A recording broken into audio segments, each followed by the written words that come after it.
Right now on Morning News Now, conflict in court between Donald Trump and the judge in his historic New York hush money trial. The former president turned criminal defendant firing back against Judge Juan Merchan's gag order, barring him from publicly attacking witnesses and jurors.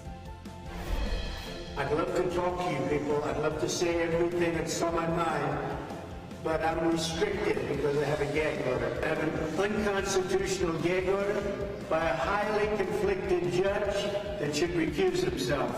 Very simple. Plus, key testimony from former National Enquirer publisher David Pecker about working with Trump's former lawyer to target opponents during his 2016 campaign. We have team coverage. Also this morning, aid on the way, a multi-billion-dollar foreign funding bill now on President Biden's desk after a late-night Senate vote. And senators also enacting a provision that could lead to a nationwide ban on TikTok. We will bring you the latest. Plus, clause and effect, federal officials issuing a ban on so-called non-compete clauses that keep employees from moving to rival companies. We'll break down the new rule and what it could mean for you. And Lonely Parents Club, a new survey shows the so-called loneliness epidemic is impacting a majority of parents. More on the problem and the best ways to offer support. There are a lot of reports about loneliness lately. Yeah, it is a huge issue. Connection affects mental health, physical health, so we'll dive into that. Good to have you with us this morning. I'm Joe Fryer. And I'm Savannah Sellers. Thanks for joining us this Wednesday morning. We're going to get started right here in New York with the hush money trial of former President Donald Trump. Remember, no court on Wednesday, so when court resumes on Thursday, we'll be awaiting a ruling from Judge Juan Merchan on whether the former president violated a gag order on the trial that bars him from attacking witnesses and jurors. Prosecutors from the Manhattan DA's office argue Mr. Trump should be held in contempt and fined for alleged violations made in social media posts. His attorneys say the gag order has not been violated. Former National Enquirer publisher David Pecker took the stand yesterday and detailed working with former Trump lawyer Michael Cohen targeting his former 2016 primary opponents. After court ended, Trump discussed the gag order. I'd love to talk to you people. I'd love to say everything that's on my mind, but I'm restricted because I have a gag order. And I'm not sure that anybody's ever seen anything like this before. I'm here in a courtroom, sitting here, sitting up as straight as I can all day long, because you know what? It's a very unfair situation. For the latest, we're joined here by NBC News correspondent Dasha Burns, NBC News legal analyst Danny Savalos. Good morning to both of you. So, Dasha, let's start with that gag order hearing. What were the arguments we heard from both sides? Well, a pretty tense exchange between the judge and Trump's defense attorney, Todd Blanche, when it came to the gag order. Basically, Trump's defense attorney was arguing that he didn't violate the gag order. He was simply speaking politically. He has the right to defend himself because people are attacking him, people like Cohen and Stormy Daniels. So he's simply defending himself. It's political speech. He did not willfully violate the gag order. Then the judge was asking Blanche for examples of when he was responding to attacks, and Blanche just wasn't answering that question. The judge got pretty frustrated at one point, saying that he's losing credibility with the court. Now, we didn't get a ruling from Judge Merchan on the gag order. That could come really at any time. He said he was going to reserve judgment for now, but not such a great look for Trump's defense attorneys there. Danny, what do you think comes of this, given that tense exchange? Every single gag order, and they're relatively rare, but they always are controversial because they pit major constitutional principles against each other, like the First Amendment, freedom of speech, and also the public's right to a fair trial. And then you have the judge's power to control his own courtroom. And so that's why every gag order is a difficult call for any judge, because all speech is different, and then context makes it even more different. So Justice Merchan has a difficult choice to make here in terms of how to punish, if to punish, Donald Trump. Now, will the defense counsel's arguments that, hey, I was just responding to what was being said about me, will that be effective? Maybe, maybe not. But again, this is a very unusual situation. And I have to say I have so much sympathy for defense counsel here, because when you're on trial, you leave court and you work until midnight, the wee hours, preparing for cross-examination, witnesses, evidence. And now he's locked up trying to remember, well, when was this social media posting and what did this say on Truth Social? If I'm Todd Blanche, I'm furious at my client, quietly, of course, for making me go through this hearing when I could have been getting ready for the trial. Let's talk about the testimony. David Pecker on the stand yesterday, the first witness in this case. What are we learning from this testimony? Yeah, I know, Danny, you've said that he might actually be the star witness, not not even Cohen, because we heard so much from Pecker, basically admitting that the Inquirer made up or exaggerated stories about Trump's opponents and sometimes fully fabricated them. There was an example of a story about Ted Cruz's father having some association with Lee Harvey Oswald, who's a man who assassinated JFK. Basically, Pecker explained to the court that he worked with Cohen as a conduit to Trump, the three of them together working to catch and kill stories. He gave several examples, number one being an example where a doorman at Trump Tower was shopping around a story that Trump allegedly had an affair with a maid at Trump Tower and fathered an illegitimate child. That was one of the first stories that Pecker, during the 2016 election, bought from the doorman and kept quiet, kept under wraps until after the election. And then toward the end of the day, we started getting into Karen McDougal, who is going to be likely a witness in this case and really critical because it shows that pattern that the Stormy Daniels incident wasn't something that just came out of the blue, that this is something that was part of kind of a scheme between Pecker, Cohen, and Trump. Karen McDougal, former playmate who alleged an affair with former President Trump. The National Enquirer bought her story, made sure it didn't come out. And time was also spent really establishing the personal history between the two, between Pecker and Trump. What do you make of that strategy? Why is that important? It's key. It takes us back to the beginning, and it creates the existence of a relationship, one that predated the transactions that are going to be at issue in this case, and it sets the stage. David Pecker is a character testifying that I like to call the scoundrel, right? He's unapologetic about what he does, and I think the jurors will like that about him. You know, they may say, wow, this is a world I never knew about. That's another reason he's an excellent witness, is he's fascinating. I mean, we all work in journalism. I knew nothing about this world of what he calls checkbook journalism, and this world for regular lay people on that jury is so alien to them, they must be as riveted as the rest of us are. I find him really interesting. There's several other reasons why he's a very good witness. He's got less credibility issues than Michael Cohen. He was actually friends with Donald Trump. This overall, he really is turning out to be, and his testimony isn't even really close to over. He's turning out to be the most powerful witness, and he's been the only witness so far.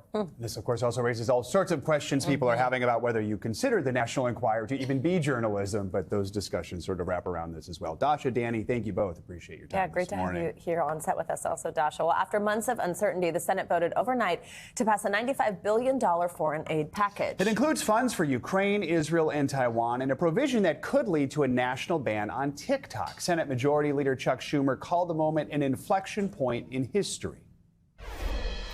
After more than 6 months of hard work and many twists and turns in the road, America sends a message to the entire world. We will not turn our back on you. This bill is one of the most consequential measures Congress has passed in years to protect America's security and the future, the very future of Western democracy. For more on this, we are joined by NBC News congressional correspondent Julie Sirkin. Julie, good morning. So, looks like it's pretty smooth sailing, right? Last night at the end for this massive aid bill. Walk us through how last night's vote went and break down what is included in this package. Yeah, good morning, guys. It was a very bipartisan vote, a resounding vote where at least 9 more Republicans actually ended up supporting this version of the bill than a very similar one back in February. 31 Republicans actually ended up voting for this bill, just 15 did not. This was a huge win for the pro-Ukraine faction of Republicans, of Democrats. This is also a bill that contributed $26 billion to Israel, billions more in humanitarian aid, some of that going to civilians in Gaza, $8 billion for the Indo-Pacific and Taiwan. And you mentioned TikTok, Savannah, which you were all over. This bill certainly has a provision in there that would force the Chinese parent company to sell the app or face a total ban in the U.S. if that divestiture doesn't happen within a year. So a lot of bipartisan wins when it comes to foreign aid, especially on stalled pieces, but also on that TikTok piece, too. So, Julie, I mean, this bill really seemed to divide Republicans, especially the House GOP. But in the Senate, you have Minority Leader Mitch McConnell praising the bill and offering a pretty interesting explanation for why he thinks it took so long to pass. Let's listen, talk about it on the other side. I think the demonization of Ukraine began by Tucker Carlson, who, in my opinion, ended up where he should have been all along, which is interviewing Vladimir Putin. And so he had an enormous audience.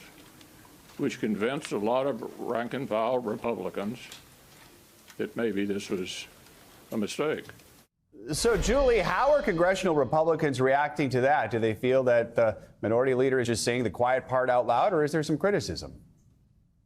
This was really notable from McConnell. I mean, this was the most questions he's taken in a while at this press conference. You can tell that Ukraine is an issue that had bothered him for some time because he saw that his party just moved further and further away from aiding the country in its war with Russia. And so these comments from McConnell were notable. It's the first time he's really pinned somebody to blame for why Ukraine became such a dividing force within his conference. You know, you're always going to have the faction of Republicans, especially that they felt like they got cover from former President Trump because he really didn't stand in the way of this bill going through, who were able to vote for this bill in the end. I think that's why you saw so many more of them come out, not only in the House, but especially in the Senate, where they had this resounding vote. Of course, you're always going to have critics of McConnell's comments, right? You still have a faction of Republicans, you mentioned the House, but also in the Senate, who very much oppose sending more money to Ukraine. I'm talking about those like J.D. Vance, who certainly don't agree with McConnell on many things, especially when it comes to this issue.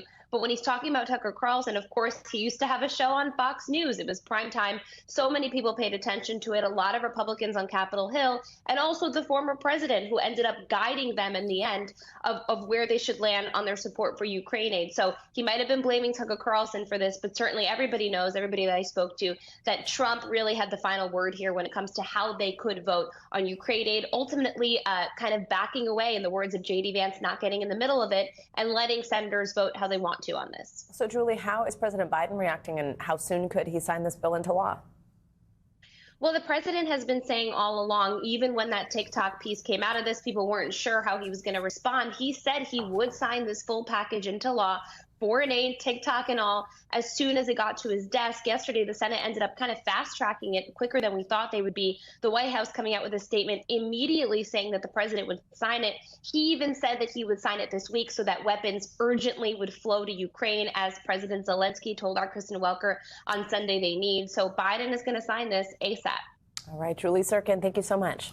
As we mentioned, another part of the bill was a provision that could lead to a nationwide ban on TikTok unless Chinese-owned parent company ByteDance sells the app to a U.S.-approved firm. Savannah's been covering this story for NBC News. You were in Washington as all this happened. So let's ask you a few questions. First of all, it's passed. We expect the president to sign it. So what does happen next? Could we see legal challenges here from TikTok? Most certainly. That's exactly the right question, Joe. So this will, as Julie just laid out, most likely be signed by the president pretty soon. At that point, it would technically put into motion that countdown clock. So right now, as the bill's written, it's 9 months. The president can then extend that up to a year. So let's even just say he does that. It goes to a year.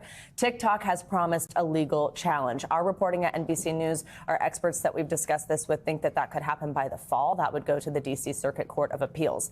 Then what would most likely happen, though, is that whoever loses that challenges it, appeals that, and then that would go to the U.S. Supreme Court. Every time there is one of those legal challenges, by the way, it basically would put that countdown clock on hold. So we are looking at quite a long time before something like that would actually happen. And just a reminder for people who are like, okay, so if it did happen, what does it mean?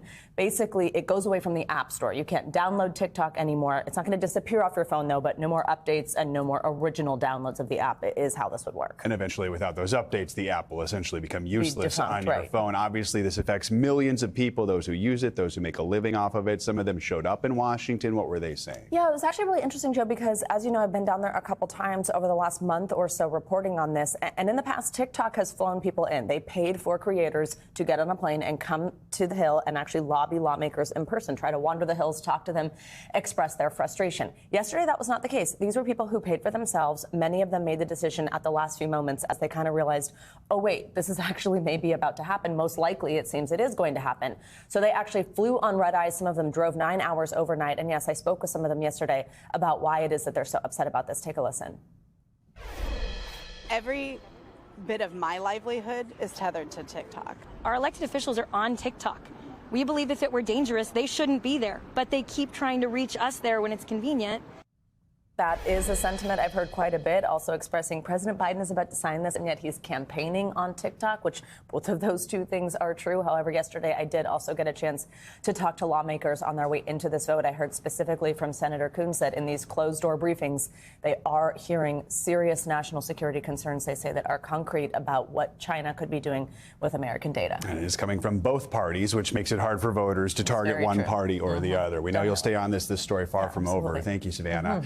Universities across the country are facing backlash from both sides as pro-Palestinian protests on campuses begin to multiply. Many schools are cracking down as reports of dangerous and anti-Semitic rhetoric grow. Now mass arrests at some colleges are sparking debate about free speech. NBC News correspondent Aaron McLaughlin has the latest from New York City, which has seen protests at both Columbia and New York University.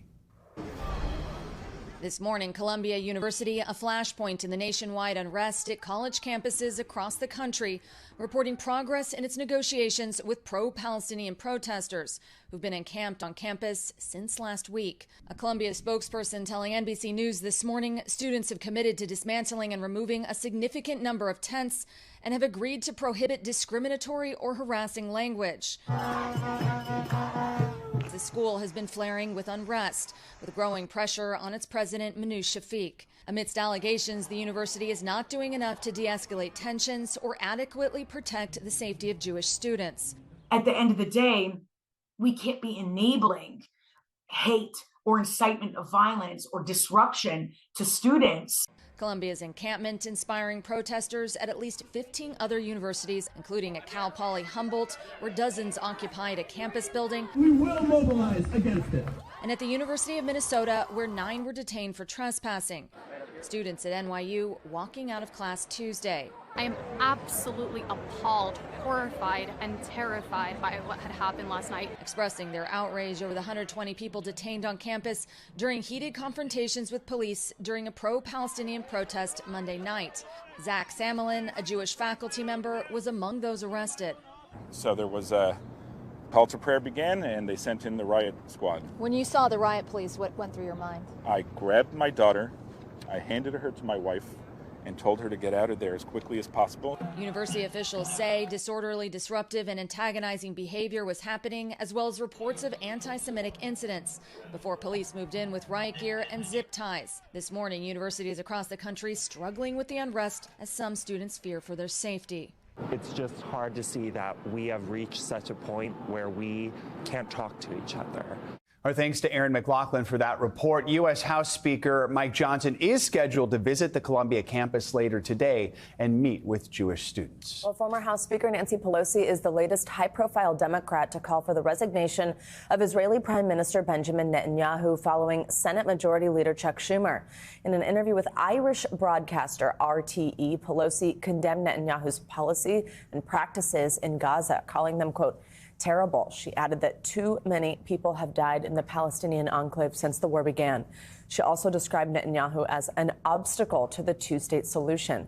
The Israeli embassy in Washington did not immediately respond to a request for comments. Let's now get you over to weather from the upper Midwest to the Northeast. Temps are still expected to be on the chillier side, so let's get a check on your forecast. Yeah, Angie Lastman is here. Angie, good morning. Good morning, guys. Spring, not so much in some parts of the country. Instead, feeling a little bit more like winter, especially for folks across parts of the Great Lakes, the Midwest, and even extending into parts of the Northeast. We've got 33 million people under these alerts for that cool air that you'll notice as you step outside the door this morning. Some of these, especially extending into the Northeast, those are going to last through Thursday as well. So here's the deal right now. We've got 30 degrees in Green Bay. That's a current temperature there. We've got upper 20s in parts of northern Michigan, high 30s for Detroit and Chicago. Indianapolis, you are currently sitting at 45 degrees. But what about later today? Yeah, it doesn't get all that much warmer. We will see temperatures rebound just barely into the 50s for our friends in Detroit. We've got upper 40s on tap for Green Bay and Chicago, but those numbers 10 to even 15 degrees below normal for where we should be for late April. It'll take us a little while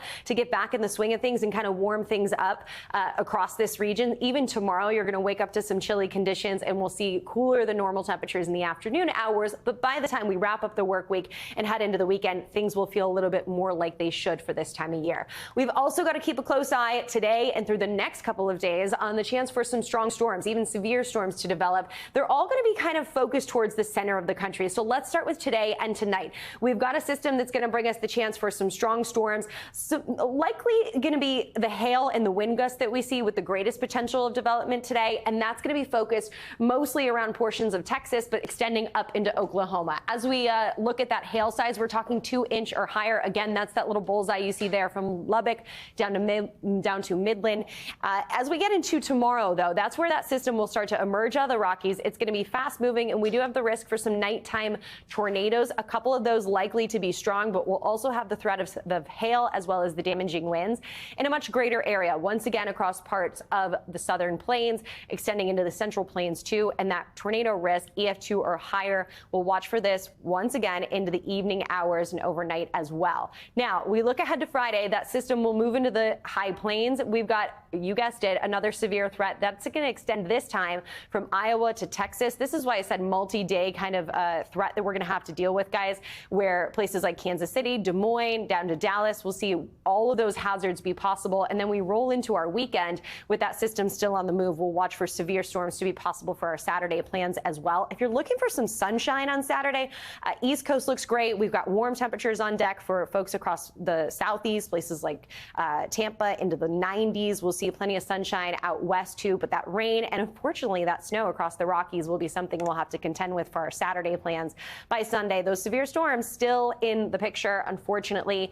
Now from folks from the Great Lakes to the south, we'll be dealing with those, but sunny conditions on the bookends of the country. Got it. Just the middle of the country. The middle of the country. Not a great weekend. Sorry. All right. Thanks, Angie. Appreciate it.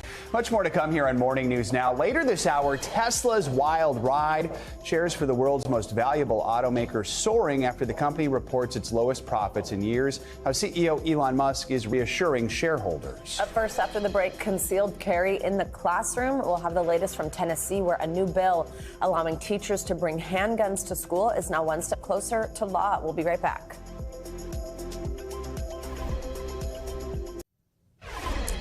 Welcome back. Legislators in Tennessee passed a bill that would allow educators to carry concealed handguns while in school. Lawmakers from both parties say they do expect Tennessee Governor Bill Lee to sign the bill once it hits his desk. Under that bill, educators who choose to be armed will undergo training, and they are not obligated to notify parents or most colleagues that they're armed. The vote sparked immediate protests from educators inside the state capitol building yesterday. This all comes a little more than a year after a school shooting in Nashville that left 3 students and 3 staff members dead. Well, in an exclusive interview with NBC Nightly News, FBI Director Christopher Wray sat down with anchor Lester Holt to talk about the ongoing and ever-emerging list of challenges facing one of the nation's top law enforcement agencies, from the war in the Middle East to the threat posed by TikTok. Take a look. In my exclusive interview with FBI Director Christopher Wray, we spoke about the multiple national security threats the country faces, the impact of the Israel-Hamas war, and January 6th. Have you ever seen a threat environment quite like the one we're experiencing? As I look back over my career in law enforcement, I'm hard-pressed to come up with a time where I've seen so many different threats, all elevated, all at the same time, whether it's the threats from China, Russia, Iran, the terrorism threats, both foreign terrorist threats and domestic terrorist threats. Among his pressing worries, says the FBI director, is the spillover from the Israel-Hamas conflict. So we thought that even before October 7th, if you and I were having this conversation then, we would have said that the terrorism threat was already elevated. But post-October 7th, it's gone to a whole nother level. There's an environment right now we're seeing play out on some college campuses, the protests over what's happening in Gaza. Are you watching that warily? Well, of course, demonstrations themselves are not something that we, the FBI, get involved in. But when violence ensues, that's when we get concerned, when you have threats of violence. And so we have seen even before October 7th, we saw a significant increase, especially in anti-Semitic threats and anti-Semitic violence. Are you actively monitoring these protests? We don't monitor protests, but we do share intelligence about specific threats of violence. Congress is on the verge of passing legislation that would essentially ban TikTok if it's not sold. You've talked about this. Many in the government have talked about the threat of TikTok. Can you be specific about what your fear is? TikTok, for us, represents a national security concern. And the reason I say that is that TikTok's parent company is beholden to the Chinese government. So that, for us, manifests itself in three specific ways. It has to do with the data, it has to do with the recommendation algorithm, it has to deal with the software. The data, we're talking about the ability to control or collect data on millions and millions of users and to use it for all sorts of influence operations like driving their AI efforts, which are not remotely constrained by the rule of law. Are they doing that now, or that's simply they have the capability to do that? What I would say to you is that they are currently attempting to steal our AI and hack American technology every day. What do you say to the millions of Americans who have likely heard what you and others had to say, but they've rejected it? They don't care. They like TikTok. They like making money on TikTok. What would your message be to them? My message is you need to take into account who the Chinese government is, who the Chinese Communist Party is. Even if for some reason you don't care about that, which I would argue you should, what about all of your friends, family members, classmates, coworkers, neighbors, etc., who are also participating and are connected to you through all those same things? Maybe they would care about the ability of the Chinese government and the Chinese intelligence services to access all that. Let me ask you about January 6th. Are you still pursuing January 6 cases? We have any number of January 6 cases underway. Former President Trump has referred to those who have been in prison or are facing trial as hostages. Do you see those individuals who took part in the January 6 riots as hostages? I see the defendants in the January 6 cases as criminal defendants who are being charged with federal crimes and are in front of independent courts as part of our legal system. Former President Trump has said that if he's reelected, he would use the FBI and the DOJ to go after his political opponents. Would you be party to that? I'm going to make sure that as long as I'm FBI director, we do the right thing in the right way.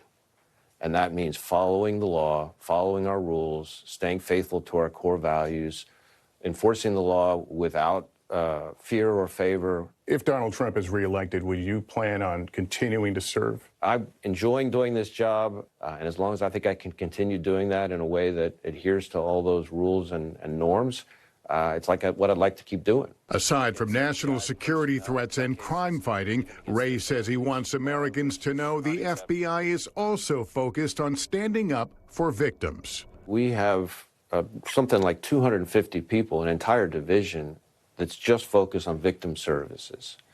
And while that might not be the first thing that Americans think of when they think of the FBI, I can tell you it's the first thing that victims think of when they engage with the FBI. Our thanks to Lester Holt for that exclusive interview. Let's get to some international news. A Moscow court has denied Wall Street Journal reporter Evan Gershovich's latest appeal. NBC's Matt Bodnar joins us now with details on that and other world news. Matt, good morning. Savannah, Joe, good morning. Let's kick things off this morning in Moscow, where a court yesterday rejected yet another appeal by the imprisoned Wall Street Journal reporter Evan Gershovich. The 32-year-old American journalist was detained in Yekaterinburg just over 1 year ago on espionage charges. He's been held in pre-trial detention ever since. That is, despite a number of appeals against that detention. This latest rejection will see Gershovich remain in jail on these charges until at least June. Though in reality, what we're really waiting for at this point is for the formal espionage trial to begin.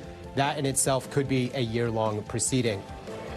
Moving along now to Haiti, where the United Nations Children's Agency, UNICEF, is warning that 3 million children in Haiti are in need of humanitarian assistance. The gang violence that has swept the country is hindering the delivery of much-needed aid. A UNICEF official told the UN Security Council that the situation was, quote, catastrophic, and warned that in many areas, essential services had collapsed. Haitian gangs continue to clash with government forces as a transitional government readies to take power from the outgoing Prime Minister, Ariel Henry. And we'll wrap things up this hour in Italy, Milan to be precise, where local authorities have proposed a ban on ice cream sales taking place after midnight. Yes, what I really mean is gelato, which of course is a favored late-night treat in Italy. The local government says the measure is intended to protect the, quote, tranquility of residents in areas where late-night food options are sold. So it's really not just about gelato, but really all late-night food, pizza, any takeaway. Citizens have until May to appeal this, and I think it's a fair bet that they will. Savannah, Joe? Gelato does make me a little crazy. I know, those late-night gelato eaters are out of control. They really are usually always like massive But wine. I get it. But go for all the wine you want. It's all good. All right. Thank you, Matt. Thanks, Matt. Coming up, the fight over reproductive rights. It's now going before the Supreme Court. When we come back, the arguments over a near-total abortion ban in Idaho and what outcome of the case could mean for America. Some people swear by it, but a new study shows intermittent fasting may not work the way they think. We're going to explain in our weekly check-in next on Morning News Now.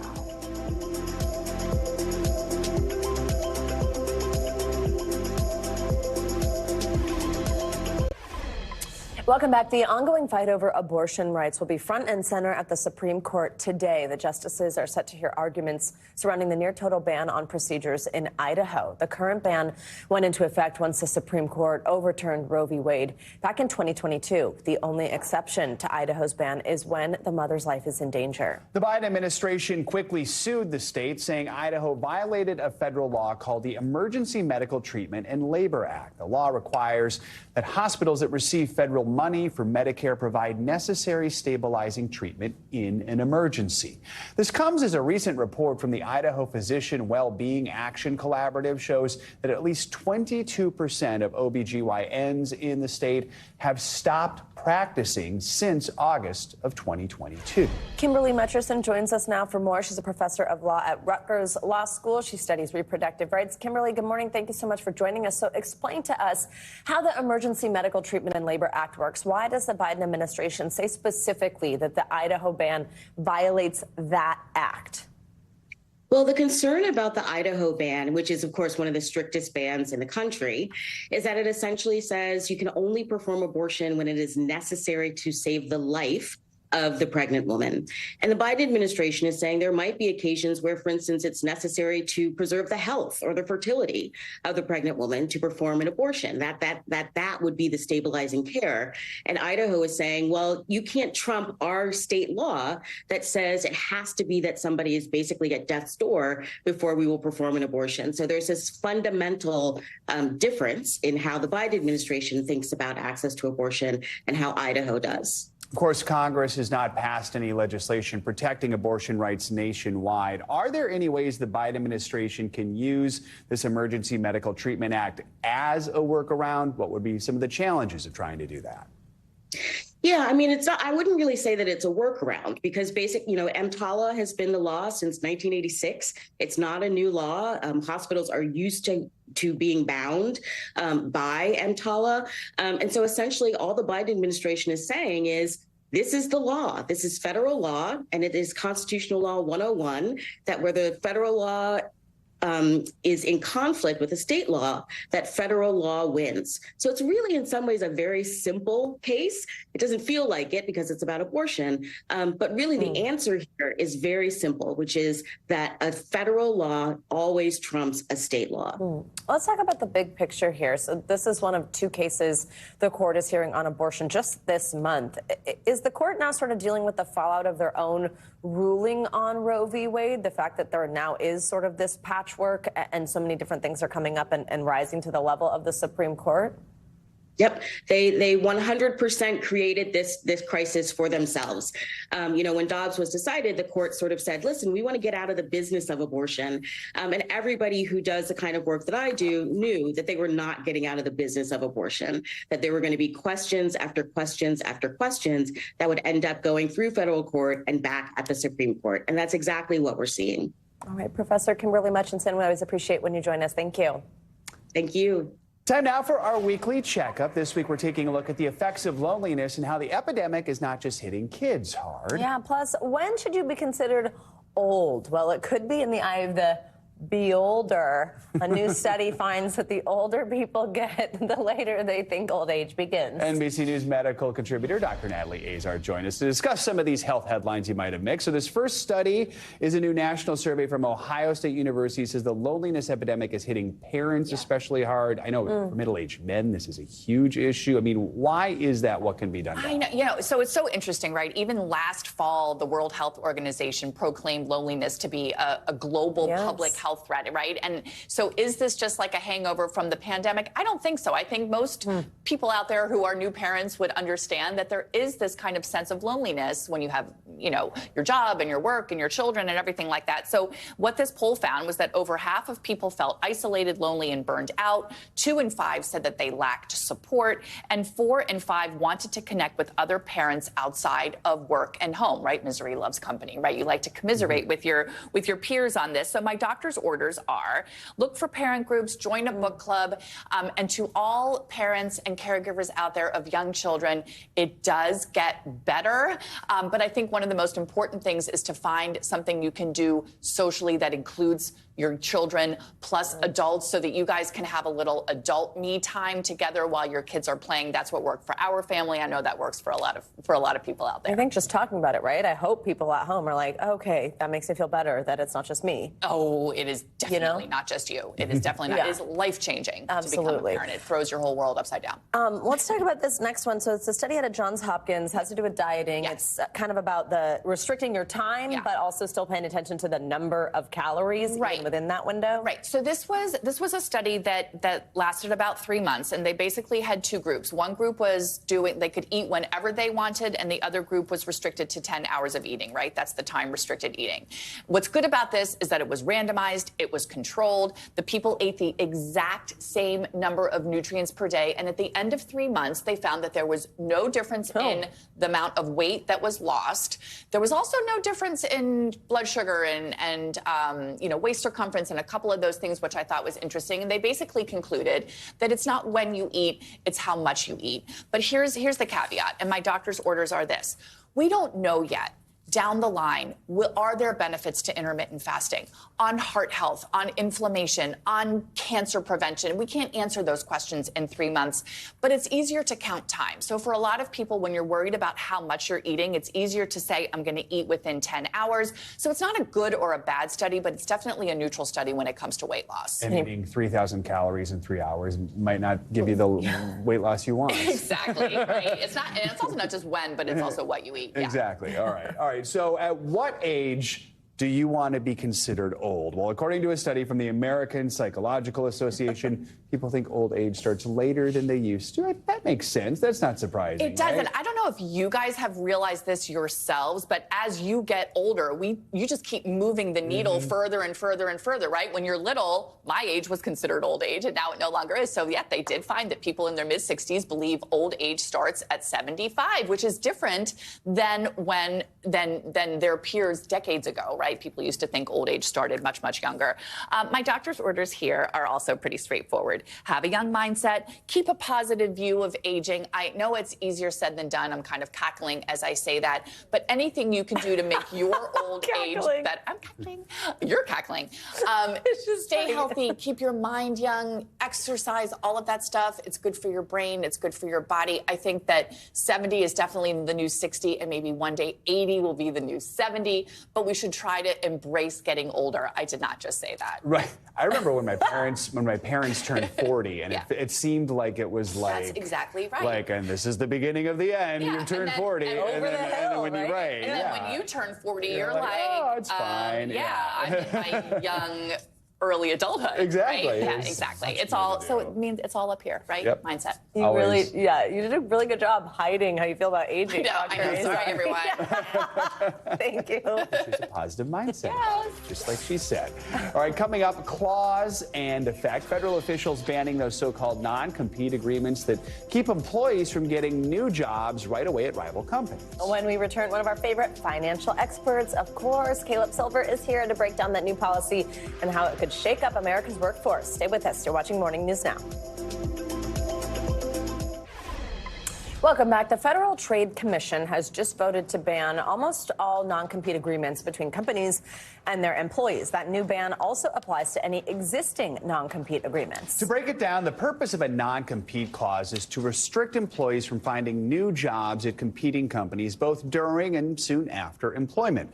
The policy is set to go into effect in August, but the U.S. Chamber of Commerce says it does plan to challenge this decision in court. Joining us here on set to explain it all, Investopedia editor-in-chief Caleb Silver. Caleb, good morning. So labor groups say that these policies basically keep workers from making more money or having the opportunity to go seek more money elsewhere. What do you make of that, and how will a ban like this change things for employees? Well, for a lot of people that have to sign non-competes, and it's not everybody, but a lot of companies do enforce it, they could hop to another job at a better pay if they could just leave that job, but a non-compete prevents them from doing that. So the FTC has proposed this rule that says that it affects 18% of the workforce, or some 20-odd million workers, 30 million people actually, who can't job hop to get better pay. It also says it stifles innovation. If you can't leave from one job to another, companies can't innovate. You can't have new startups being formed because you can't leave your job and form your own company if it competes in the same field as your other company. So it says it's stifling job creation. It's costing more in healthcare costs, and it's keeping people in jobs that they don't want to be in for too long. That's why they proposed this rule. Yeah, let's talk more about that. The FTC says it's stifling the job market, it's hurting the economy, but it keeps businesses from hiring essential employees. And right now we see just how great that need is with places struggling to hire. I mean, talk more about some of those. Yeah, let's say you work at a restaurant, you're a chef at a restaurant in a small town, and you want to hop to another restaurant. You could be subject to a non-compete, so you can't go and take your staff with you. That's part of the reason they do this. But it's also for executives in companies that may be exposed to trade secrets or working on projects that a competitor might want to get their hands on by hiring that team. There is a stipulation in this new rule, Section 5 of the FTC Act, that says for senior executives, those making $151,000 or more, it doesn't apply to them necessarily. And this is not a done deal by any means. The Chamber of Commerce, as you mentioned, is suing. They say you can't do this because companies need to protect their workers, their trade secrets, et cetera. But the FTC says there's ways around this. NDAs, non-disclosure agreements, ways to protect trade secrets other than just by keeping people in the same job, not allowing them to job hop. It sounds like there might be quite a few people then in the types of industries, finance, things like that, that this is actually not going to apply to. So maybe it's not quite as big of a headline as banning them all. Right. $151,000 is a lot of money, and those senior executives who are making that or more. Absolutely. Caleb, are there any downsides here? The downsides, if it does pass, is that, yes, the trade secrets that you may be working on, maybe you're working on autonomous cars, maybe you're working on a great recipe, you can't necessarily move that from one place to the other. That could hurt companies. The other downside that the Chamber of Commerce says is that you are making it tough for companies to compete. The FTC says this is anti-competitive. This is almost antitrust. This FTC, led by Lena Khan, has been pretty aggressive. This is the first time in 50 years that they've tried to do an economy-wide ban of a non-compete clause and really change the way companies operate. It's got a long way to go before it passes. And then if it does pass, it's going to take 120 days till it goes into effect. Which ultimately, if people are competing for employees, that means your wages, what you make, will go up. This should be good for workers. We'll see if it goes through. Yeah, very, very interesting. Caleb Silver, thank you so much. Good to have you with us. Staying on your wallet, Tesla shares are actually soaring this morning despite a not-so-great start to 2024. CNBC's Silvana Hanau is with us and has that another Money News. Hey, Silvana, good morning. Hey, Savannah. Hey, Joe. Good morning to you. Yeah, so shares of Tesla are soaring despite a dismal start to the year for the world's most valuable automaker. Profits plunging 55% in the first quarter to the lowest level in 3 years. Sales falling nearly 10%, reflecting a drop in both vehicle prices and deliveries. But investors are focusing on news. Tesla is speeding up the launch of new models, including more affordable cars that could start production next year. CEO Elon Musk also sharing details about plans for a dedicated robotaxi and ride-hailing network, which he compares to Airbnb. Volvo stock is falling in Europe after the Swedish automaker reported disappointing quarterly results. The company still expects demand for its cars to remain strong this year. Volvo's CEO telling CNBC focusing on premium cars has protected the company from an increase in competition and a pullback in consumer spending. And Amazon is rolling out a new grocery delivery subscription service for Prime members that costs $9.99 a month. It's also offering a lower cost plan for customers using EBT or electronic benefit transfers for $4.99 a month. The service includes unlimited delivery from Whole Foods for orders over $35, 1 hour delivery windows at no extra cost, unlimited 30-minute pickup, as well as unlimited delivery from local grocery stores or specialty retailers, including Save Mart, Rite Aid, and Mission Wine and Spirits, guys. All right. We don't have to leave the house for anything. I know. I mean, except to be here. Except to connect with people, as we were talking about a few minutes ago. Good, also that. There we go. All right, Savannah, thank you. You got it. Coming up, it has been compared to something out of a Harry Potter movie. Up next, we're going to take you up, way up, for a look at how technology is giving an old sport a fun twist. Stay with us. This is Morning News Now. Welcome back. The Sports Bra, which is Portland, Oregon's wildly popular watering hole where you'll only find women's sports on its TVs, may soon be coming to a city near you. Jenny Wynn, the brain behind the bar, is now partnering with the co-founder of Reddit, Alex Hohaney, to actually franchise and expand the bar's reach.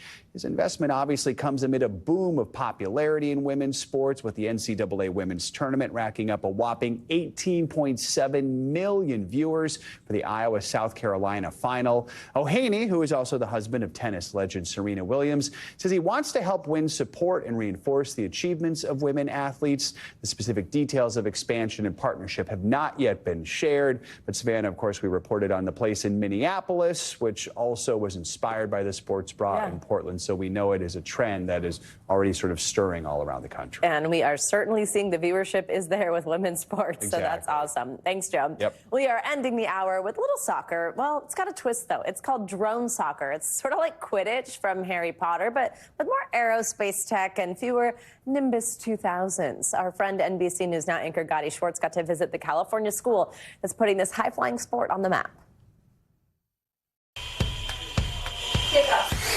In the world of high school sports, a new game is taking off. At the Sato Academy of Math and Science in Long Beach, California, it's not football or basketball that's churning out their star athletes, it's drone soccer. I love my team and I just love this club so much. Albert Gallo, Sato's aerospace engineering teacher, piloted the idea to bring drone soccer to Sato, and he now doubles as coach for 3 of the top teams in the country. Does this seem like a game or kind of a lesson plan, or maybe a little bit of both? I think it's a little bit of both. We've gamified aerospace, where they've taken all the things that I love about aerospace, and they've taken everything about drones, and they've found a way to make it fun for kids. Here's how it works. 2 teams of 5 drones each compete in 3-minute sets, where the striker tries to score by passing through suspended hoops, while defenders try to block them. Drone soccer is very similar to Quidditch. 10 points for Gryffindor! But instead of you guys flying around on the broomsticks, you guys are the drones. Yes. You don't kick the ball, you are the ball. Yes. Wow, that's awesome. Harry Potter. Look at that. And each student is also responsible for fixing drones when they go down. So that's the battle damage you just got, right? Yeah, one of them fell. Okay. Was that from Contact. Contact, huh? And it looks easy, but I promise it is not. Whoa. Okay, hold on. So we're going to give you a drone that's a little bit slower. Slower, huh? Just for beginning, okay. starting off. All right. After a whole lot of turbulence and some tips from the pros, I finally scored on an undefended goal. We got one! I don't understand how you guys kept all of those up. I mean, it is like magic. Thank you. That magic on display every time Sato competes, almost always droning out the competition. It sounds like this school is somewhat of a powerhouse when it comes to drone soccer. What's the secret? A lot of practice. Yeah. It has been a lot of rigorous practice. Sato has taken first in every competition they've entered. Competing with other awesome teams, it kind of helps develop new strategies and get better, and makes the long hours worth it. And here, there's no boys team or girls team. Drones don't have a gender. It seems like girls and boys in this program, seems like everybody's on the same level. They're pretty much on the same level now. U.S. Drone Soccer promotes that they would like one female pilot to be on every team. Our requirement here for our program is 50-50. If you're wondering whose drone that was that just kept dominating over there, that was Audrey over here.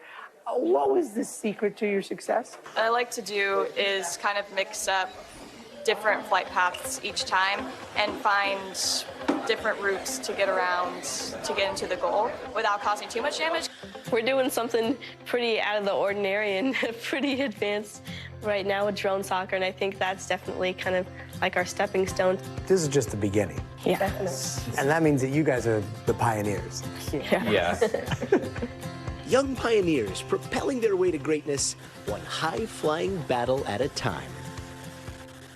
Okay, that is such a Gotti story. Love Yeah, to see the movie. exactly. Our thanks to Gotti for that. How fun. I feel like there'd be a lot of broken drones if I were involved with that. Exactly. That is going to do it for this hour of Morning News Now. Stay with us. The news continues right now.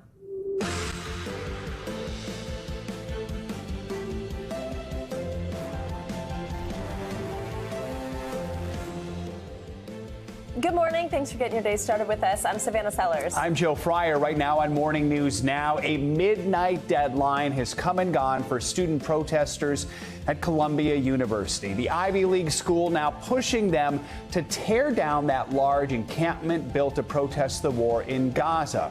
We've got the latest on those tense negotiations as pro-Palestinian campus demonstrations across the country pit university leaders against their own students.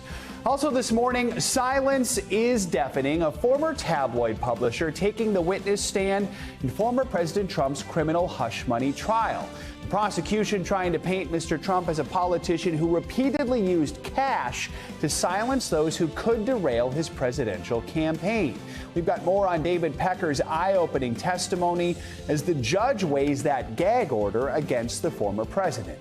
On Capitol Hill this morning, that massive foreign spending package, which includes aid to Israel and Ukraine, finally heads to President Biden's desk. That's after the Senate overwhelmingly approved the sweeping multi-billion-dollar measure overnight with bipartisan support. America sends a message to the entire world. We will not turn our back on you. The bill also leaves the future of TikTok in America looking uncertain. We're going to take you to Washington. Plus, feeling green later in the hour, why millennials are starting to ditch the nonstop grind of big city life, swinging instead for the greener pastures found in golf communities.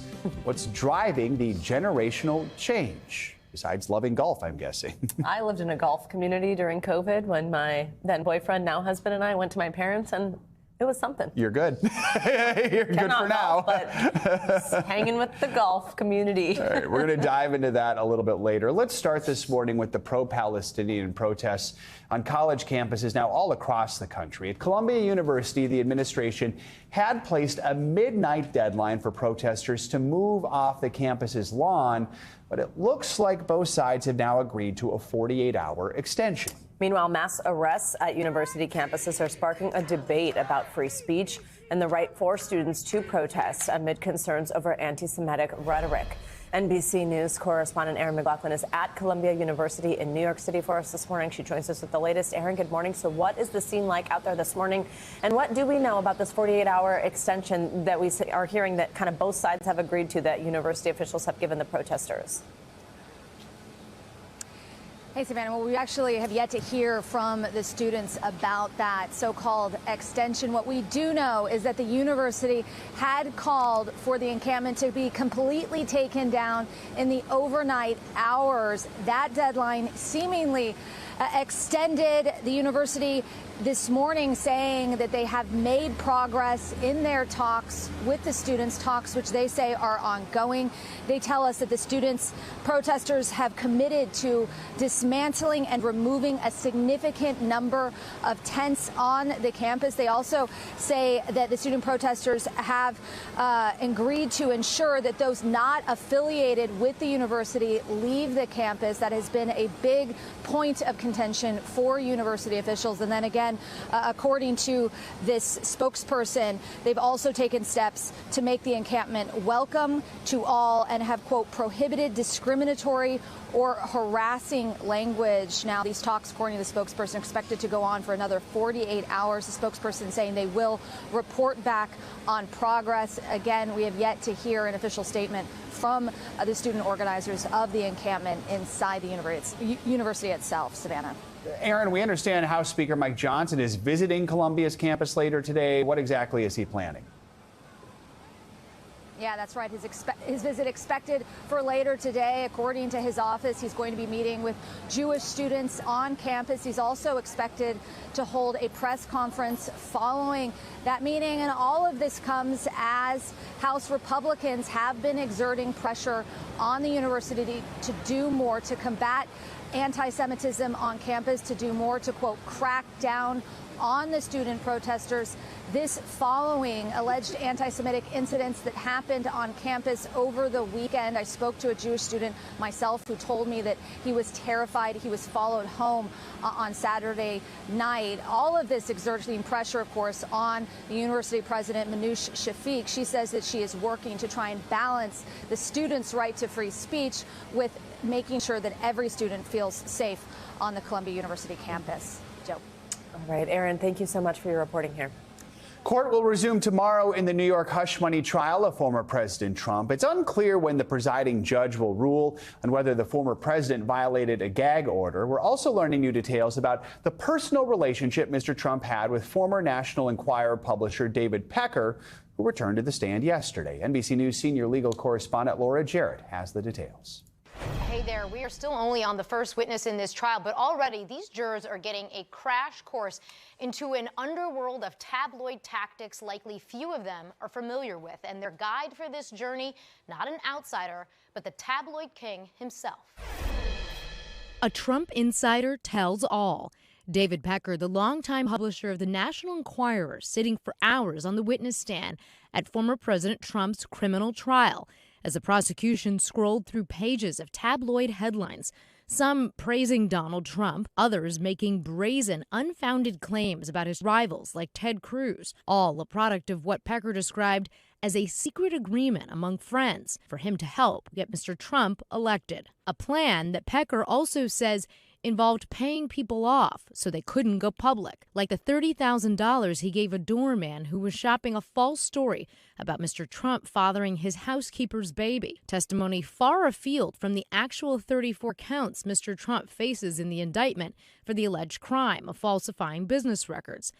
The likely GOP nominee has denied all wrongdoing. But prosecutors hope Pecker will show the jury a long-standing pattern of a presidential hopeful motivated to silence those that could derail his campaign, and then covering his tracks with a phony paper trail. This as the judge is now mulling whether the former president violated his gag order and must be held in contempt for attacking trial witnesses online. And I'm not sure that anybody's ever seen anything like this before. This is like reading a novel.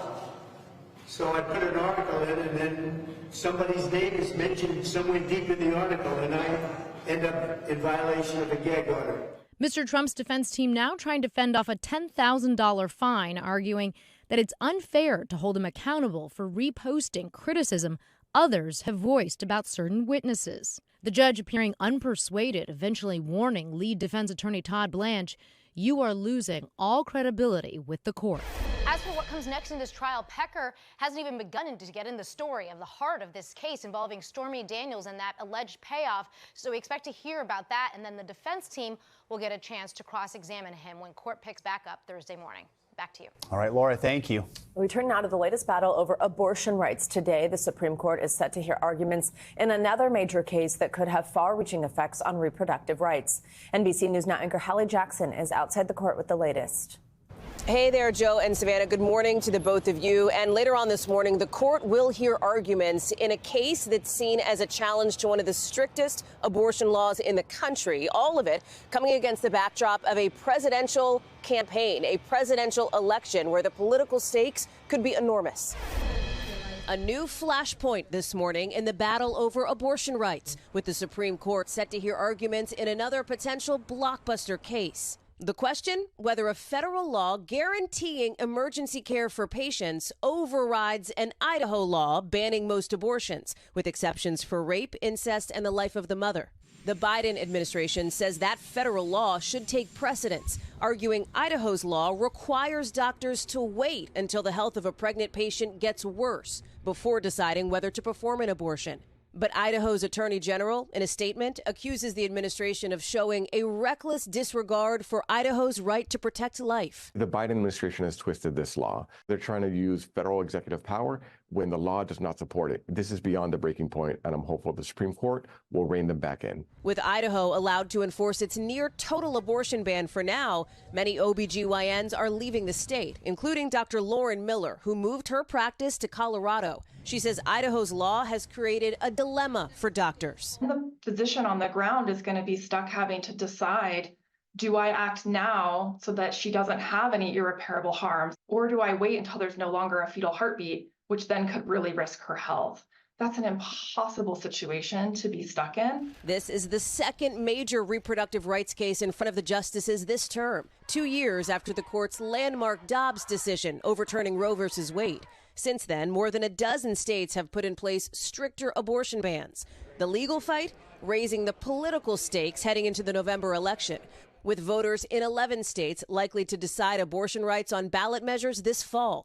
President Biden in Florida Tuesday, slamming that state's 6-week abortion ban set to go into effect just days from now, and pinning the blame on his predecessor. It was Donald Trump who ripped away the rights of freedom of women in America. It'll be all of us who restore those rights for women in America. Now remember, the justices are also considering another high-profile case involving abortion already, on whether to preserve access to a medication that's used in nearly 2/3 of abortions in this country. Both decisions are expected to come down before the court ends its term in late June. Joe, Savannah, back to you. All right, Hallie, thank you.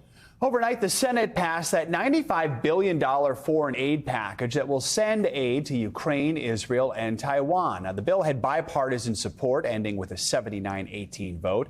It also includes a provision that could lead to a nationwide ban on the popular social media app TikTok.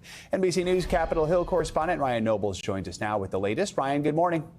Hey, Joe, good morning. And despite months of protests and delays from right-wing Republicans, this $95 billion package passed with overwhelming bipartisan support.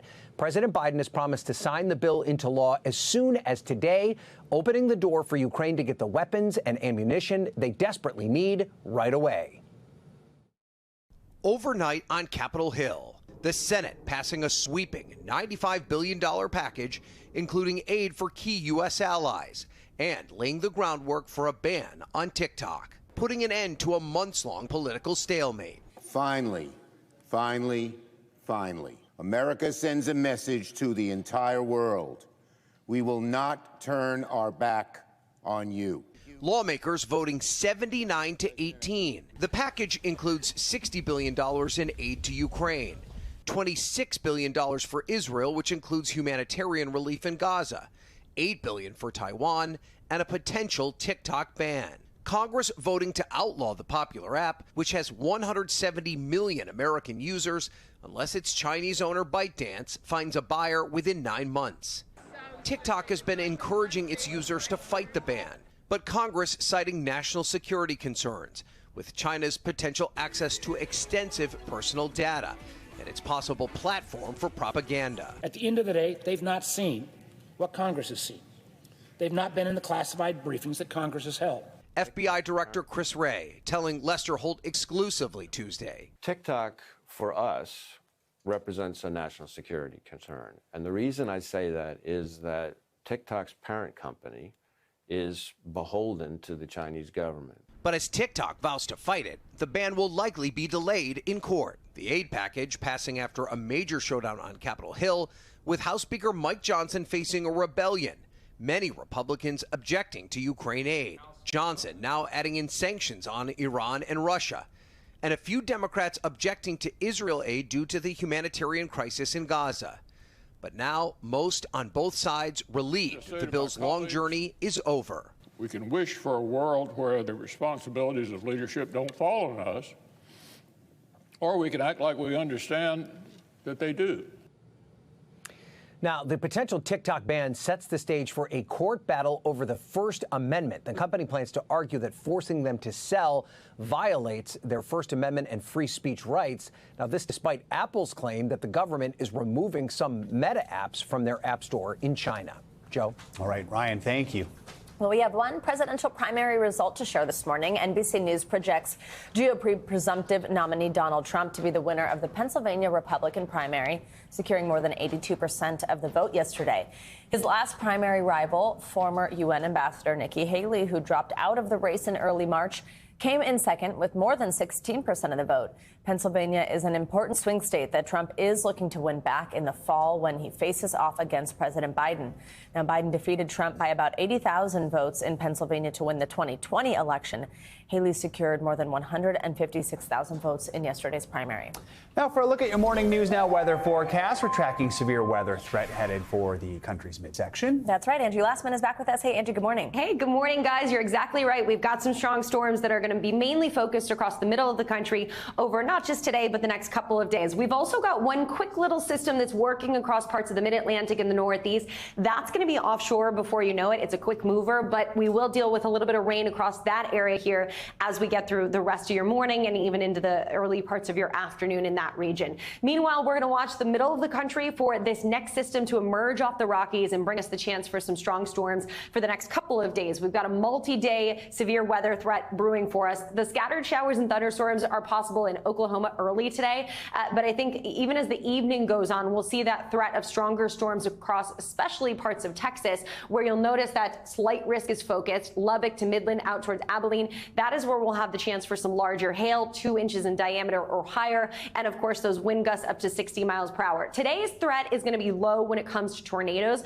Isolated tornadoes, not out of the question, but we do see that become elevated here as the days go on. Specifically tomorrow, we'll see these fast-moving thunderstorms working across parts of the central to southern plains, and we will have that threat for some of those nighttime tornadoes, which of course we know are so much more dangerous with the sun going down and being in the dark. That of course is always difficult for folks. So we'll watch for that across parts of the southern plains. Notice where that enhanced risk is. Again, Kansas to Oklahoma down through Texas. We have the 2-inch hail once again possible, those strong tornadoes and the damaging winds as well. This is the area that we're watching for the stronger of those tornadoes. So Abilene up to Fort Morgan. All folks in that area should, of course, have a way to get alerts here as we get into tomorrow. By Friday, we are not done with this system just yet. That low pressure will move into parts of the high plains, and the threat will expand from Iowa to Texas. Again, major cities, Dallas, Oklahoma City, Kansas City, Des Moines, all included in that here as we get through the afternoon and evening hours with all impacts on the table. We'll see less likely for us to see some tornadoes, guys, as we head into Friday and beyond, but that severe threat will be with us for our Saturday and our Sunday plans as well. Similar areas, the middle of the country is where we'll be watching. All right. Sorry for their weekend. Yeah. Stay indeed. safe, though. Thanks, Angie. We've got much more to come here on Morning News Now, including a critical meeting overseas between Chinese officials and Secretary of State Antony Blinken. The tense back and forth over China's weapons sales to Russia. But first, the multi-million-dollar settlement that the Justice Department will now pay out to the victims of disgraced sports doctor Larry Nassar. We've got more on that after this. We are back with new details on that major settlement the Justice Department just reached with some of the victims of Larry Nassar, the disgraced sports physician and convicted sex offender. The government is set to pay more than $138 million to Nassar's victims. It marks the end of the last major legal battle related to Nassar, who's currently serving what amounts to a life sentence in prison. NBC News senior national correspondent Stephanie Gosk has more on how those victims are reacting. A lawyer for dozens of the victims in the settlement calls it the final chapter of a years-long nightmare, adding the acknowledgement of the wrongdoing by the FBI is the closure they've been waiting for. Meantime, the head of the FBI is taking responsibility for the Bureau's action, saying he hopes the settlement helps give the victims some of the critical support they need to continue healing. This morning, new justice for victims of disgraced sports doctor Larry Nassar.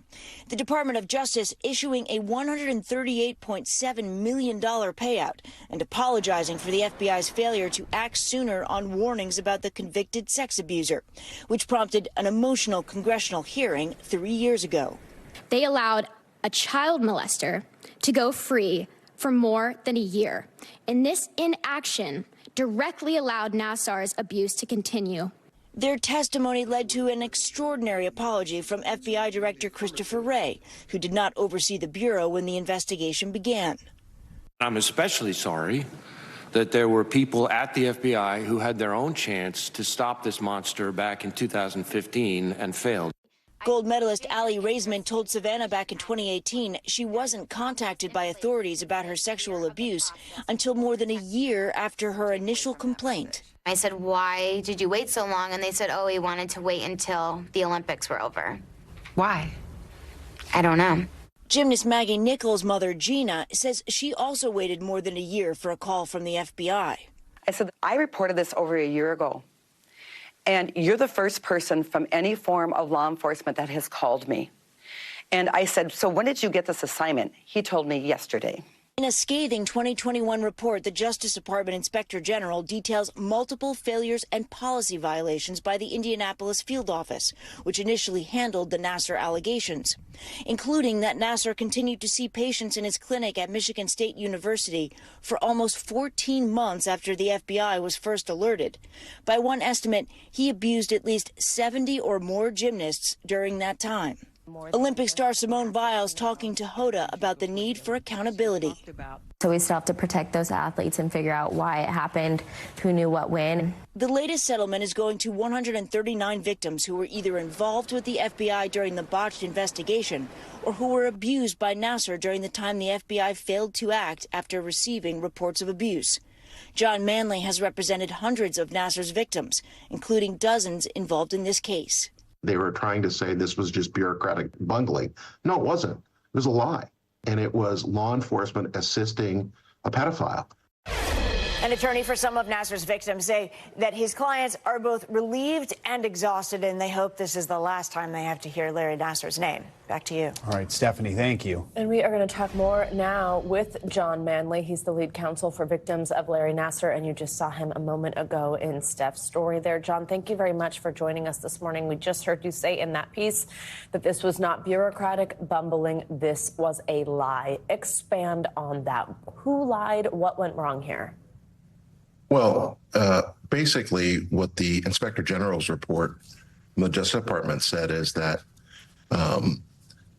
Jay Abbott, who was a special agent in charge of the FBI office, was negotiating a job or trying to get a job with the U.S. Olympic Committee, being assisted by Steve Penny, who was in charge of USA Gymnastics. So let's be clear, he was having beers with Mr. Penny and talking about a job at the same time he was supposed to be investigating this. And it wasn't just him. It was a subordinate or subordinates there. It was the LA field office. It was the Detroit field office and others. They covered this up. They didn't bungle it. They intentionally slow-walked the investigation. They lied to Aly Raisman's family. They lied to the Maroney family. They lied to Maggie Nichols' family. They knew Simone was a victim, and they essentially cooperated with USA Gymnastics and the USOPC to conceal this because they didn't want it disclosed. And in the meantime, over 100 little girls at Michigan State were being abused. Michigan State police were already investigating him, and had the FBI followed policy and simply picked up the phone and called, that would have been stopped. But instead, incalculable damage was done. And I want to point out that this was not under the direction, as your story said, with Christopher Wray.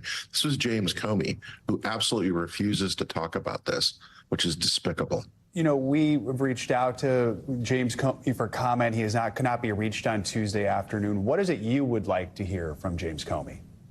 Yeah, I'm shocked to hear he was unavailable to talk about this.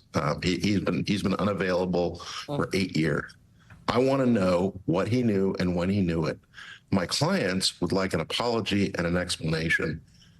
How is it that the FBI did this? And remember, the only time they came forward, the Justice Department came forward and admitted this, was that the Inspector General's report was written in 2021. They lied to the media and said, oh, it was a mistake, it was this, it was that. And I'm talking about the FBI itself. They were clearing press releases for USA Gymnastics to explain, their relationship with Nassar. What law enforcement agency clears press releases for an entity they're supposed to be investigating. This was nothing less than a conspiracy. And you don't have to believe me. Read the Justice Department own report, and that's why they settled this case.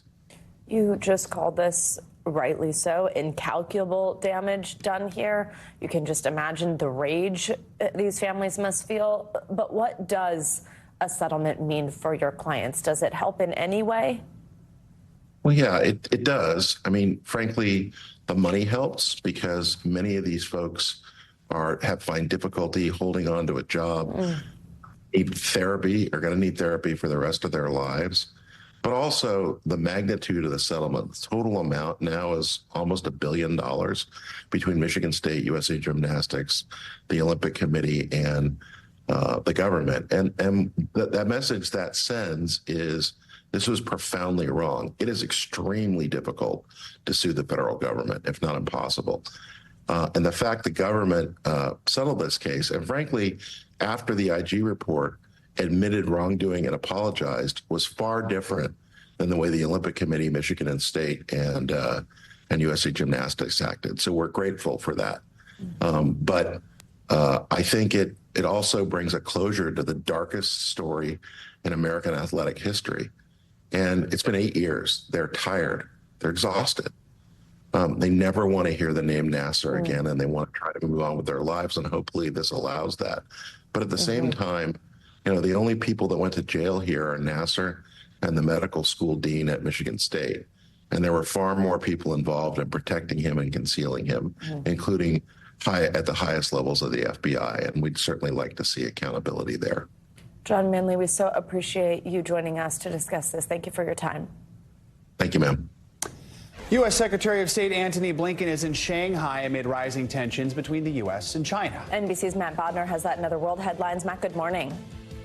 Savannah, Joe, good morning. Let's kick things off this hour in China, where U.S. Secretary of State Antony Blinken has landed in Shanghai for a 3-day visit.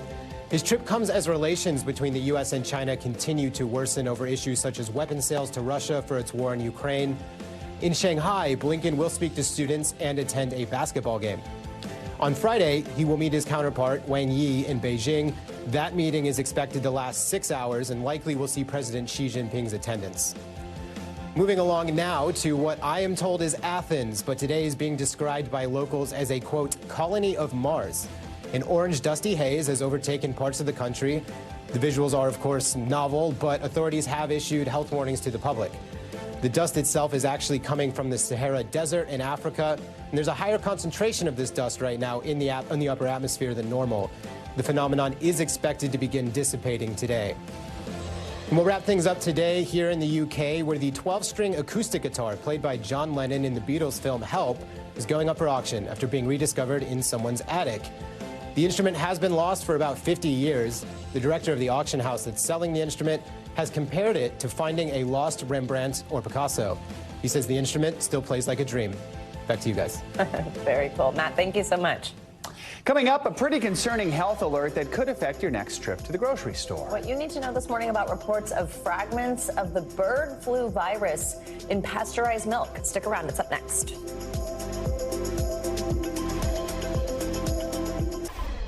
We are back now with a controversial bill that would allow teachers in Tennessee to carry a gun on school grounds. The bill has passed through both sides of the state legislature. It passed after heated debates among lawmakers and protesters, making their voices heard. NBC News correspondent Priya Shrithar joins us now with the details. Priya, good morning. Good morning. Well, that bill passed 68-28 and now heads to Tennessee Governor Bill Lee's desk for consideration. This morning, Tennessee is one step closer to allowing teachers to be armed in schools. Motion to rig Sarah's table. After state lawmakers passed a hotly contested bill. If the governor signs the bill, Tennessee teachers will be allowed to carry guns when approved by school officials, as long as the teacher undergoes psychological exams, yearly background checks, and completes 40 hours of basic training in school policing. Emotions were high as protesters descended on the House gallery Tuesday. The goal is to get firearms away from schools, not put them in the schools. We are being blamed for putting guns in schools, but the purpose of it is to protect our children. Metro Nashville Public Schools responding to the bill, stating it is safest for only approved active duty law enforcement officers to carry weapons on campus, adding this has been our consistent practice and we have no intention of changing it.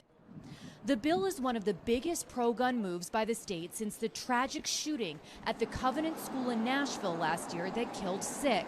It's hard to accept that this is the reality 1 year after the mass shooting that our children experienced, that we want to bring more guns into the school environment. Melissa Alexander and Mary Joyce, both mothers of Covenant students, have been advocating against this bill for the safety of children and educators. To have a teacher who is tasked with so many other things also be responsible for hitting the target and being responsible and being able to maintain her weapon or his weapon safely in a school, in a classroom full of children is despicable. Now, 32 other states have already passed legislation allowing teachers to carry guns in schools. Tennessee Governor Bill Lee is expected to sign the bill. Savannah? All right, Priya, thank you so much. The FDA says it found particles of the bird flu virus in samples of pasteurized milk. The agency says milk is still safe to drink, but additional testing is needed to confirm. It comes as officials continue to track the spread of the deadly H5N1 strain. At least 8 states have reported the virus in their cows. NBC News medical fellow Dr. Akshay Sayal joins us now because I bet you have some questions about this one. All right, so we know milk goes through the pasteurization process, which is supposed to kill germs, supposed to kill viruses. So how are we still finding traces of this in some of these samples? And a lot of people are saying, really, this is safe to drink? Yeah, I mean, Joe, the amount of texts I've gotten, should I throw out my milk? What do I do when I go to the grocery store? Yeah. A lot of people concerned when they saw these push alerts go out yesterday. And I think, the way to understand this is when you're talking about viruses, we talk about viral fragments or pieces of the virus. It doesn't necessarily mean it's infectious. So when you talk about the pasteurization process, it doesn't exactly remove things. It just kills them. So if you were to test a lot of milk today, you would find things like E. coli, for example, in them, but it doesn't mean it's infectious. It just means it happens to be there, but it's dead. That's what we think is going on with the bird flu here. And, the big caveat is that the FDA is actually going to be performing these tests to confirm that it's not infectious. But, pasteurization works for all other forms of viruses. There's no reason to think it wouldn't work for this. Whoa, so does that mean that during this time we should be concerned or not as we're waiting to hear from the FDA on that? Testing process. By all accounts, don't throw out your milk. We're not there yet. Both the FDA is saying this, and a bunch of independent virologists or virus experts are saying this. People we've come to rely on over the years through the pandemic. So it's absolutely safe to keep drinking your milk right now. No reason for alarm in that regard. Remind us, only one person has tested positive for bird flu so far, right? So that's an important context in all of this. What are the symptoms? How worried should people be? So the symptoms of bird flu, they're very nonspecific, meaning they can be the same as a bunch of other viruses. So, we have some symptoms here. The big caution is that if you have these symptoms, they are more than likely caused by something else. But there are things like sore throat, headaches, fatigue. You can get redness of the eyes. And the most concerning one, guys, that when they're difficulty breathing or shortness of breath, if you have that, whether or not it's the bird flu, you should seek medical attention. But there's a certain exposure you probably would have had, right? Exactly. Farm workers, particularly, the ones we're most worried about right now.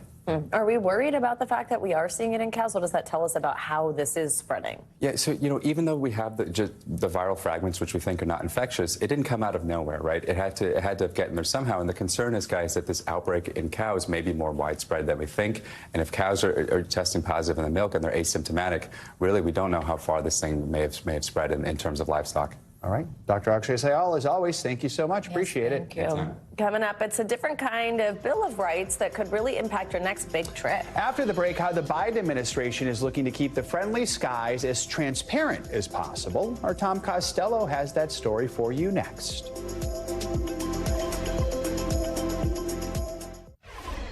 We're back now with some big news that could impact your future airline travel in a good way. Yeah, that's right. The summer travel season is just a couple months away, and overnight, the Biden administration unveiled new airline passenger rights. NBC News senior correspondent Tom Costello joins us now from Reagan Airport in D.C. So, Tom, a big part of this is improving refunds from airlines, right? That's exactly what this is about. This is trying to ensure that you get a prompt refund quickly right to your credit card if your flight is canceled or if there is a significant delay, trying to clear out all of the clutter and make it a streamlined process for every airline rather than kind of a hodgepodge approach. Here's what the bullet points look like here. Airlines will be required to provide automatic refunds when an airline cancels or significantly changes a flight if the passenger does not accept alternative transportation or travel credits. What are we talking about here? Domestic departure delays, more than 3 hours is what we mean here. International departures delay more than 6 hours. Departures from a different airport or an increase in connections. You'll also be entitled to a refund if your checked bag is not delivered within 12 hours or so on a domestic flight, and if you pay for something like Wi-Fi or a seat selection that the airline then doesn't provide. So refunds must be automatic, they must be prompt, they must be on your credit card within 7 days, and these will take effect within 6 months, guys. We love to hear it, Tom. We also know that the administration is looking to tackle airline junk fees. What are those fees, and what's the plan for that? Yeah. So, of course, they call it junk fees. The airlines don't call it junk fees. Yeah. But nonetheless, the DOT trying to come down hard on that as well. So they will require, here's what they require here. They are requiring airlines to tell customers up front, what the fees are that they charge for checked bags, for a carry-on, for changing a reservation. Assuring customers also that seats are guaranteed when they buy a ticket. Maybe not the seat you specifically want, but you are guaranteed a seat if you buy a ticket. And that will also include prohibiting airlines from advertising a misleading promotional discount fare that does not include mandatory fees. So all of this, again, within 6 months or so, and if the airlines don't comply, we're talking about significant fines. The airlines, as you would expect, are out with a statement in response. The airlines say U.S. airlines are already committed to providing the highest quality of service. They also say that includes clarity regarding prices, fees, and ticket transparency and terms, although the administration doesn't agree that the airlines have been automatically transparent with all of this. They're taking these steps, go into effect come next October. Guys, just in time for Thanksgiving. Yeah. All right, Tom, good news there. Thank you so much. More money news. A new bank rate survey suggests Americans want to own their homes, but many are struggling to foot the bill. CNBC's Silvana Henao has that and other money news. Hey, Silvana.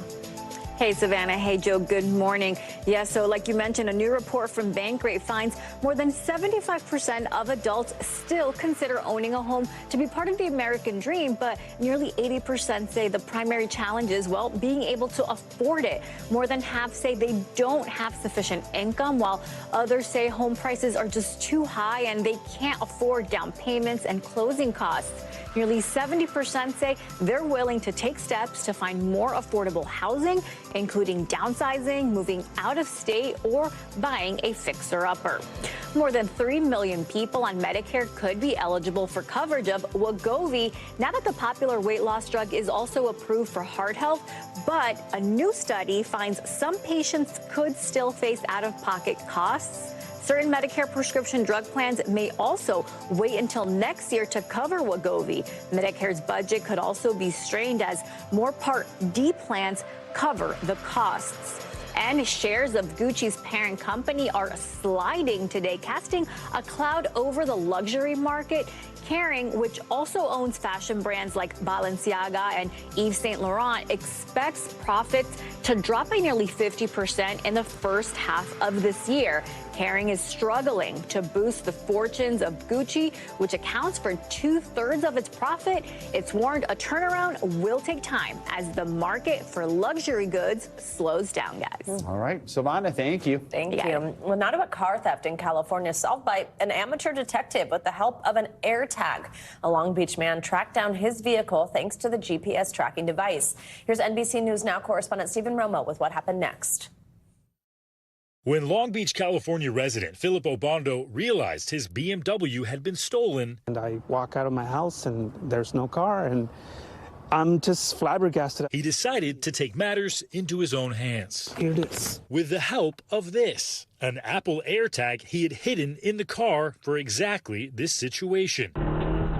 Dashcam recovered from the stolen car, capturing the overnight adventure the thief took through Long Beach, appearing to smoke inside the car before evidently falling asleep until dawn.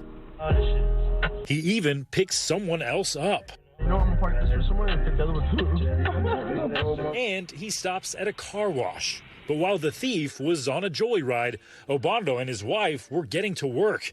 They say they called police and were following the BMW using the AirTag's GPS, finding out it had not gotten far. My wife said, there's the car, and the person is gassing the car, feeling it. She said, get out of the car and go get it. Video from Obando's wife's dash cam shows Obando running toward the gas station and confronting that suspect. I said, hey, this is my car. And the guy replied with, like, no, this is my car. And I said, really? I had an extra fob, clicked it, car beeped. That's when the guy said, oh, man, and he just fled. Even though Obando says the suspect had knives in the car, he got it back without issue. But security experts warn against using that tactic. People will sometimes take the law into their own hands. The suspect might be armed. He may have a knife. He may have a gun on him. Some police departments, though, are encouraging the use of AirTags in a responsible way. This simple device, this simple AirTag, hidden in a car. New York City Mayor Eric Adams and the NYPD encouraging residents to use the tags for tracking. But to let police physically track down the suspects. I have one in my car, and I like to think that if anything were to happen, I'd use it to aid the police. But that's a decision you have to make in real time. Back in California, Obando says the suspect didn't make a clean getaway, leaving behind drug paraphernalia and even a wallet that revealed he was their neighbor. We looked up his address, and sadly, it's really not far from where we live, so that's scary. Obando says he turned that stuff over to investigators. The Long Beach Police Department telling NBC News no arrests have been made and the investigation is ongoing.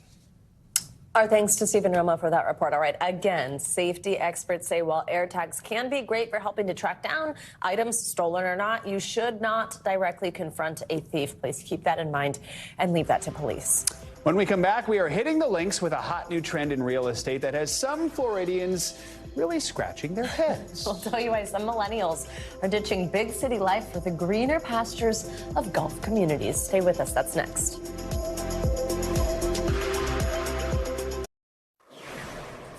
We are back, and so is the cast of a popular teenage rom-com. After 2 decades, that's right, the cast of the 2004, wow, I can't believe it's been that long, rom-com 13 Going on 30 reunited on Zoom to celebrate the movie's 20th anniversary. And while they're no longer 30, it seems they are still flirty and thriving.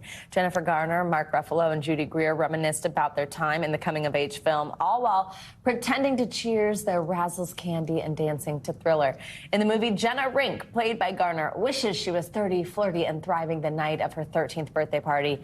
Of course, her wish comes true, and she's forced to navigate adulthood overnight. But what a good movie. I loved this movie. Oh, my goodness. This is making me want to go back and watch it now. Maybe they can do now, like, 35 going on 50 or something. Yeah, because 70s the new Whatever 60. it would be, exactly. All right. I love it. All right, so if you dream of one day retiring in a quiet community where you can play golf and escape younger generations, you might be in for a surprise. The Wall Street Journal reports that more millennials are looking for that same quiet lifestyle, and they too are exploring the country club life.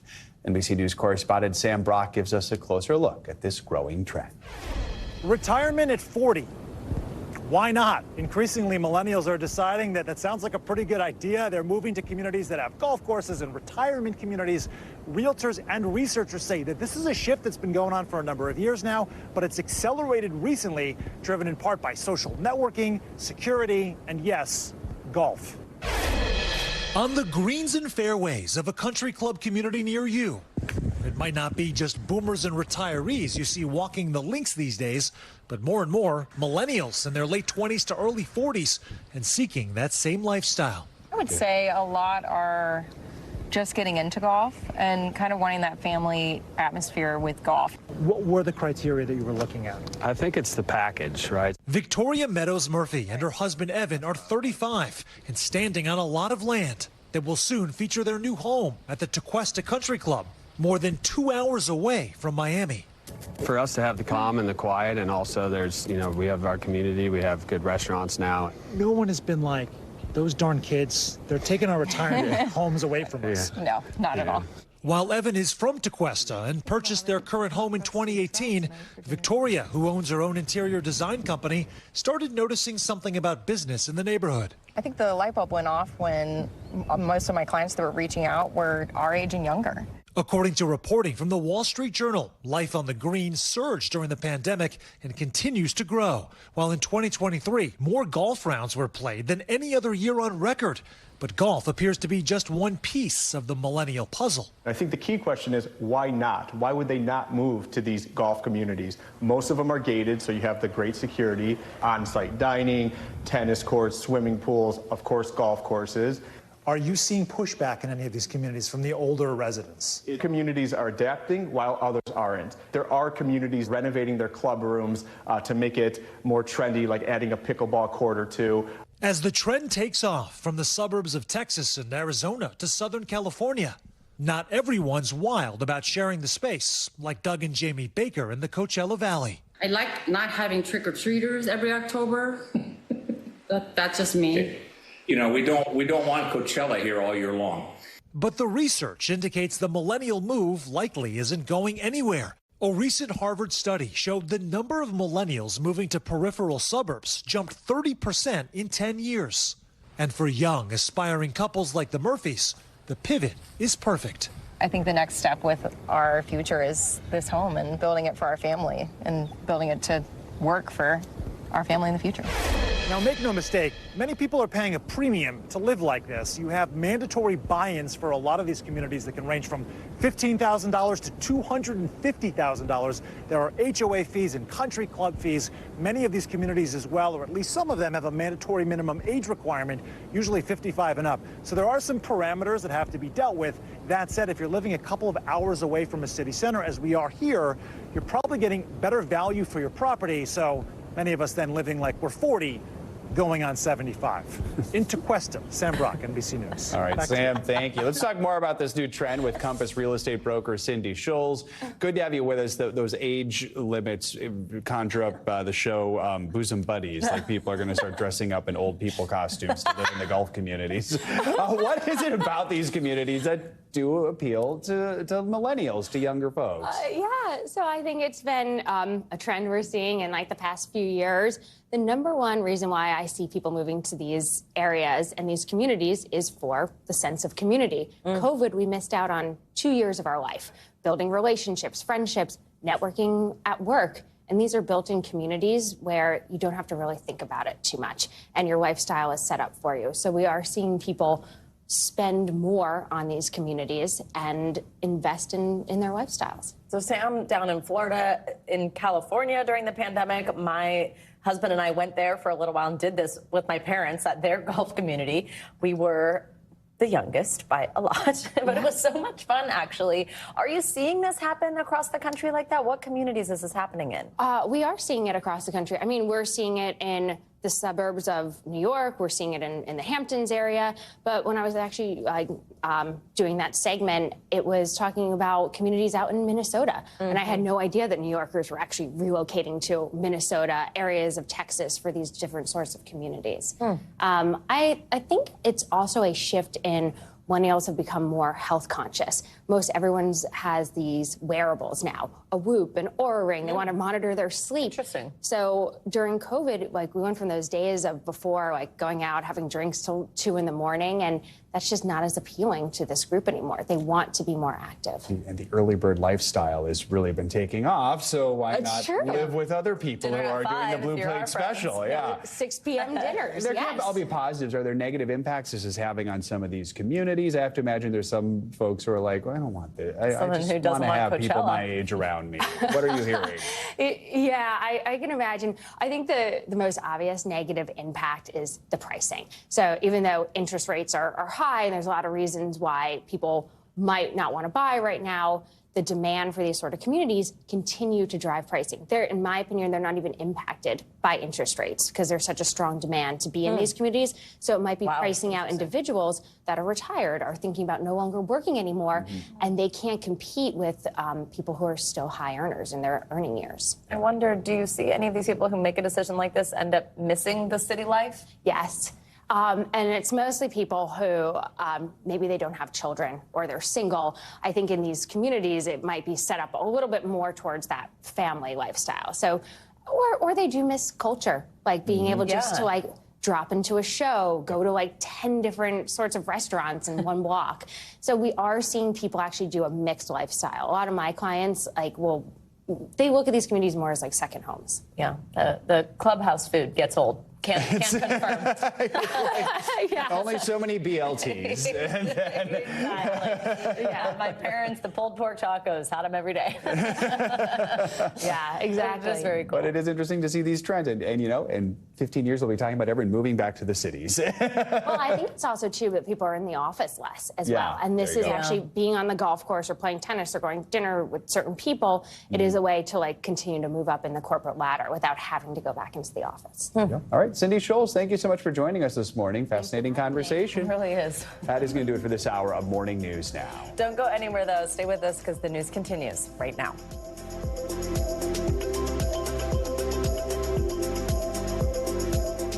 Thanks for watching. Stay updated about breaking news and top stories on the NBC News app or follow us on social media.